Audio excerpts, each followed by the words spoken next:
Okay, so I got you back along, and we're going to start balancing everything out. I've set my scale to grams. I've made sure my bubble is level. Pretty much that's what it is. Once you do all that, you zero out the scale so that it's showing 0, 0. I already had done that, but we're going to do it again. Now it's real easy how I'm going to do this. I'm going to do the pistons first. So top pistons and then pins next to that. Just basically draw a line. 1, 2, 3, 4, 5, 6, 7, and 8, and then the same over here. 1, 2, 3, 4, 5, 6, 7, and 8. I'll just write my weights over here on this side and here on this side, and then I'll total them up to get my totals, and that way I know where I'm at. I'd done this once before. I don't know what happened to my sheet, but heck, it's always good to do it again just to double check. So cylinder 1 piston is 601.6 grams, and its pin is 146.2. And put them back together again and put them in the number 1 slot. And grab number 2 piston. Number 2 piston comes in at 602.7. A little bit of difference there. And the pin comes in at 146.2, exactly. It's bouncing between 1 and 2, 0.1 and 0.2. I'm not really that, that's close. And most of your pins should be really, really close. So now we go to number 3. And we put our pin out, put our piston on. We're at 602 even. And our pin is 146.2, again close enough to the other two. I'm going to make this one 146.2 because it kept bouncing off 1 and 2. So as far as I'm concerned, that's close enough. Not mar our piston, putting the pin back in it. Grab number 4.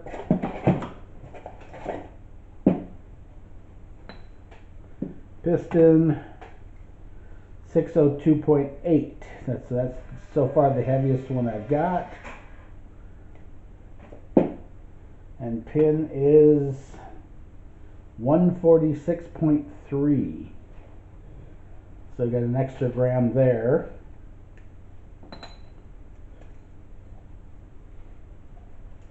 Then over to number 4, I'm sorry, number 5.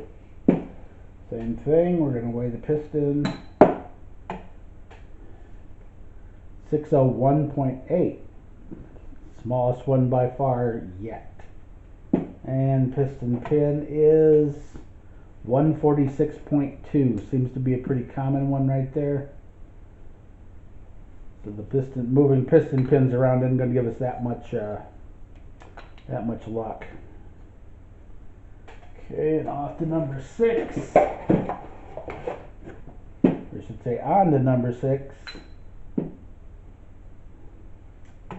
And we get 601.4. Smallest one yet. Take it off. Okay, we zeroed out. Check it again.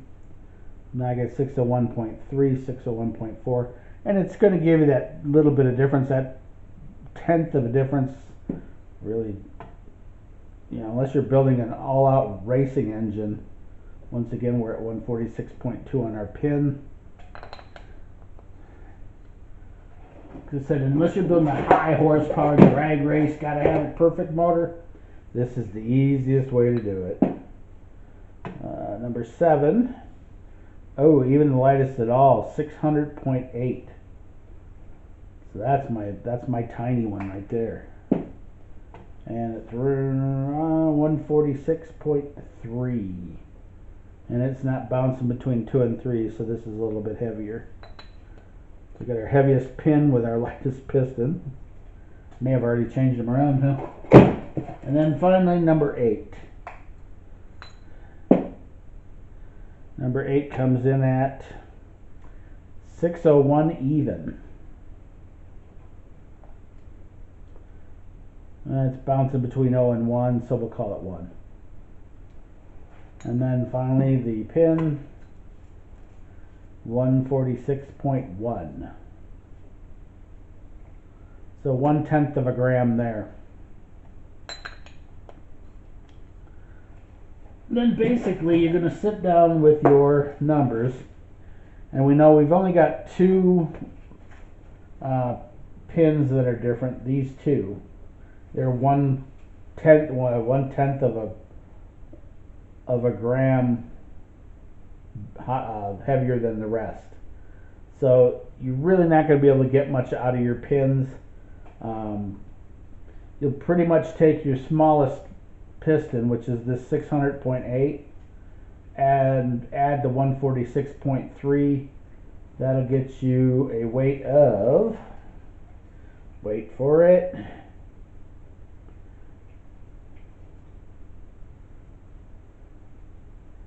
let's see, 600.8 plus 146.3 equals 747.1. So that's going to be your smallest piston and heaviest pin. So this is going to be your target number with all of this, is to get everything to that number, because that's going to be your smallest piston, of course. You can't really make up for it. Like I said, the pins are really, really close to each other. So playing the mind game with the pins really isn't going to give you much. But let's say if you take all of these and average them out, you can kind of figure out where everything's at. But in each case, on almost all of these 602s, number 2 and number 3 and number 4 are all 602.8, 602.7. We're going to go through and we're going to reweigh everything again just to be safe. You don't want to just go with your first run, weigh them in again, and then make sure that you're within spec. But basically what you're going to do is find what your lowest weight's going to be. Like with the 600.8, adding that piston in there, or that 1/10 takes us to 600.9, so it's not that much of a difference. But 600.9, taking material off the rest of them to get to 600.9 is better than taking a ton of material off of all the pistons to get to a balanced weight. Like I say, I'm going to get them within 1 to 2 tenths of each other. I don't really think I need to go any further than that. For a street motor, number one, this is going to be fine. But for a street motor, getting these as close as you can is pretty much good enough for the street. Let's put it that way. So, any questions or comments or questions? Go ahead and send me a message. I answer all the messages. I just have to figure out. I got to make up a jig for this that will sit over on the side and be able to just set these on the scale and know what they weigh. Throwing them on there, that one's 664.9. Let's see if what they said is true, and it's for a fact. And then when you do this, make sure you label everything right. On the rods, I usually make a mark on the side with a marker, a permanent marker, 1, 2, 3, 4, 5, etc. And that way I don't get all lost, and I know put this with this, put this with that. Let's see, this one's 664.1. So let's just go rod 1, rod 2, rod 3, rod 4, rod 5, 7, 8. And like I say, this isn't the final end all be all, because these, and they're in the plastic bag. Number 1, I'm leaving them in there. I'm just going to get them close here. But number 2, you want to weigh both sides, so you get a nice balance out of both of them.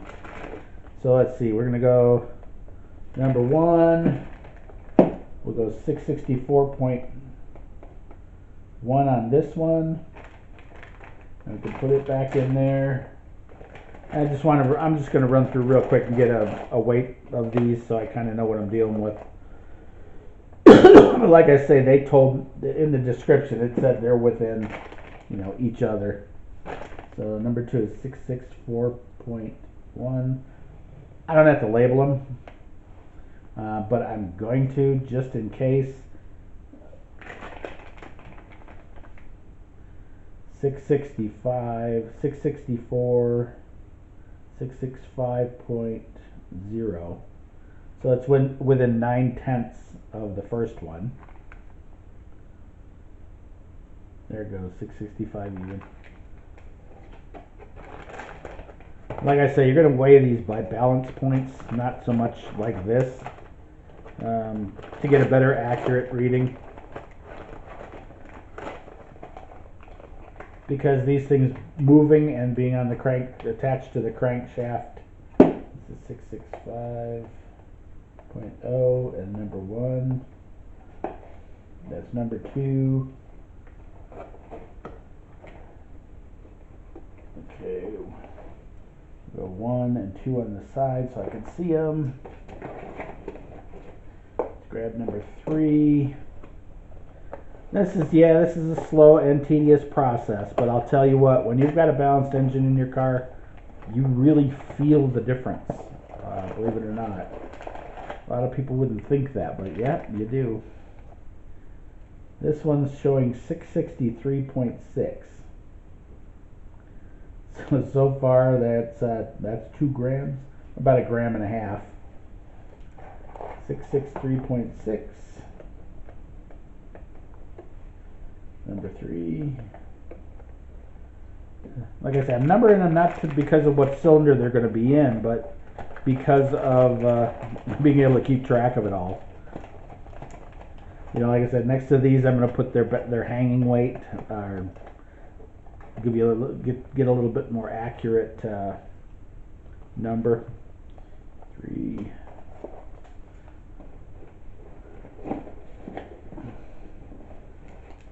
Of course, the dogs are in here with me, kicking back, watching our TV shows. This one's 663.6, so exactly the same as number 3. That's going to be number 4. 663.6, number 4. Yeah, 665 is my heaviest one, then. It's not bad at all. There's 4. Number 5. I tell you, one of the things, working with Summit Racing on all this stuff has been a pleasure, let's put it that way. I've gone into speed shops and as kind of a basic beginner when it comes to motor building, I've done some 30 years ago, but it's been a long time. But they are very helpful when it comes to this kind of stuff. So, don't feel that you're anything less because you're calling them up and you're saying, hey, what do I need to do for this? Especially when it comes to the camshaft, I'm really going to rely on them heavily. This one came in at 663.7. Mainly because of the power band. Like I say, I'm not revving this motor more than 5,000. It's going to be more of a low-end torque grunt type motor, because there's nothing more fun than torque. Yeah, having a bunch of horsepower is all fine and good, but horsepower doesn't get you off the line. And when you're riding around in town, it really doesn't make that big of a deal. I didn't need something to go stoplight to stoplight that revs 10,000 RPMs. This one came at 663. It's the smallest one, 663.1, the smallest one so far. Make sure I'm still level. Yep, I am.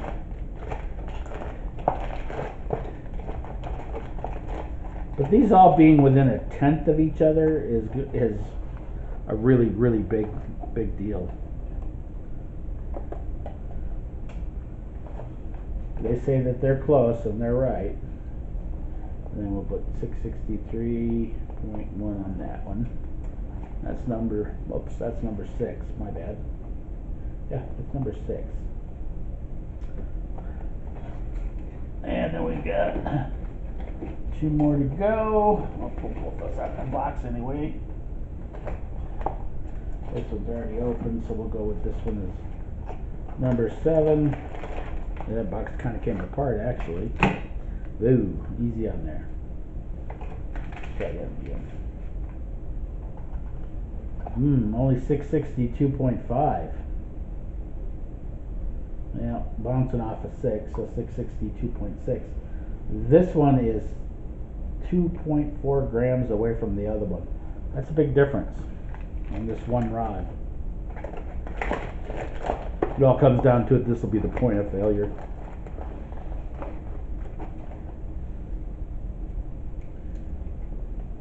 Six 2.6 and number 7. Put number 7 in there. Yeah, let's throw it on the floor. Don't do that with your rods. That's not a good thing to do. At least the dogs didn't freak out. Defective box. Have to take that bad boy out.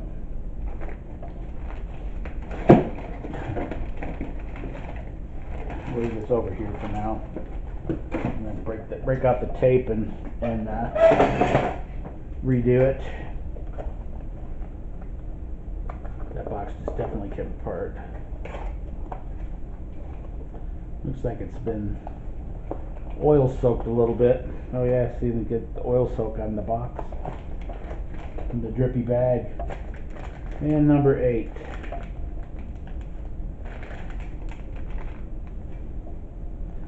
$662.1. This is my smallest rod. But like I said, we're going to have to get them out of the bag and the whole 9 yards. And that should get everything going.